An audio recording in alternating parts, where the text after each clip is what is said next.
오늘의 말씀지기 음악성교부 전준호 간사입니다. 혹시 영화 좋아하세요?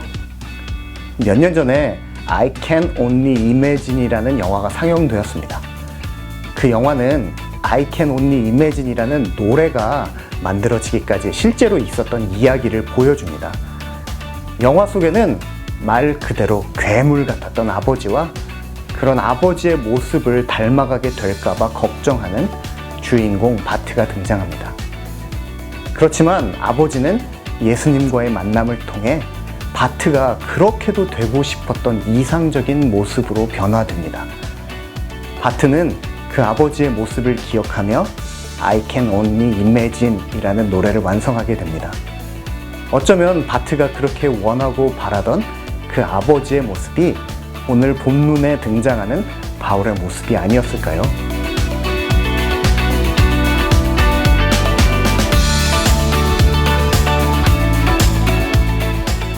고린도전서는 고린도 교회의 성도들이 가지고 있는 문제들을 적나라하게 다룹니다. 성도들은 교만했고 서로 다투고 분쟁했습니다. 성적인 문제도 고린도 교회 안에 있었습니다. 바울은 그런 고린도 교회에 편지를 보내 이런 태도와 행위를 책망했습니다. 하지만 사도 바울이 고린도 교회를 향해 책망의 메시지를 전달한 이유는 그 성도들을 부끄럽게 만들기 위함이 아니었습니다. 바울은 마치 아버지가 자녀를 사랑하는 마음으로 훈계하듯이 고린도 교회 성도들 안의 문제들을 다뤘습니다. 그래서 그들로 하여금 다시 그리스도를 닮은 그 삶을 살도록 돕기 원했습니다. 이를 위해 바울은 두 가지 방법을 사용합니다. 먼저 스스로 교회 공동체에 모범을 보이며 자신을 본받으라고 권고했습니다. 아이들은 좋든 싫든 자기도 모르는 사이에 부모를 닮아가게 됩니다.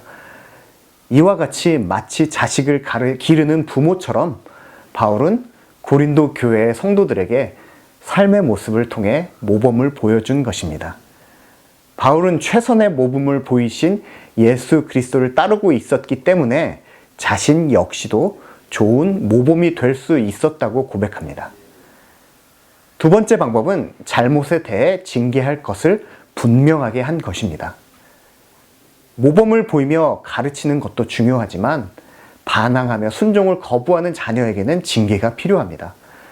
바울은 고린도 교회의 성도들 안에 누룩처럼 부풀어 올라 있는 교만의 문제를 지적합니다.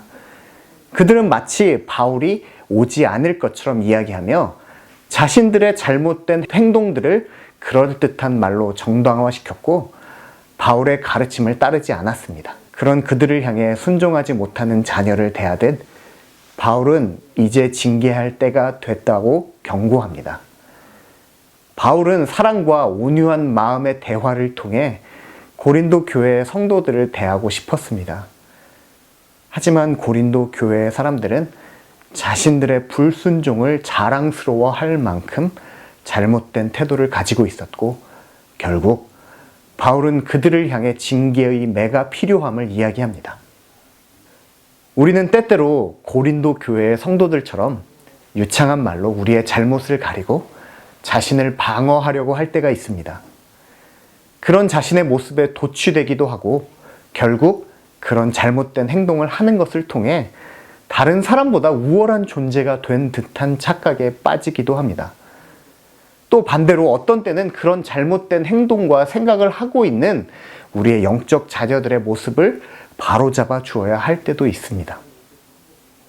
이럴 때 우리는 우리의 말이 그럴듯한지 아닌지 평가하기보다 먼저 우리의 삶 속에 주님 닮은 거룩함의 능력이 역사하고 있는지 점검해야 할 것입니다.